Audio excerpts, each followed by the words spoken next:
Máme zapnutú bombu, ktorá sa nachádza po ľavej strane zvonka. Vidíme, máme panel v kuchynke, tunak vlastne nad násličkou s časom. Používame to teda na nastavenie kúrenia. Môžeme vybrať prvé, ktoré práve blíka, na tom práve ste. A ukazuje vám to, že chcete nastaviť kúrenie celého karavanu, alebo teda teploty. Nastavím tak, že kliknem stredom, je to momentálne vypnuté, môžem nastaviť, že koľko stupňov chcem mať. Tlačím tlačítko, to musíš hovoriť. Stlačím tlačítko na potvrdenie, vrátim sa naspäť. Kontrolujem niekedy, lebo niekedy to neprejde. Otočím zase na nejakú teplotu.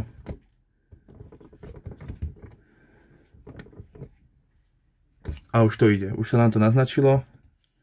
Môžeme skontrolovať. Som dal omyl na vodu. Tunak sa dá, toto znamená, že voda. Takže môžem nastaviť, že či som teplú, echo, alebo najsilnejšie. Je to vlastne rýchlosť, ako sa nám to celé vlastne ako sa nám to rýchlo zohreje. Bez tohto, aby ste mali zapnuté, nepôjde teplá voda ani v umývačke, alebo ani v sprche. Už bolo vidno tam na chvíľku, že je zapnuté, vidíme, že nám to aj blíka a je aj počuť zvuk celého, že je vlastne je to zapnuté. Ukazuje to aj raz za čas, že namiesto času, teda teplotu, na ktorú je to nastavené, alebo aká je. Ukáž, kde to horí, kde to kúri, tam to kúrenie dole. Kúri sa to všetko tunak. Je to aj počuť, uvidíš, že to robí.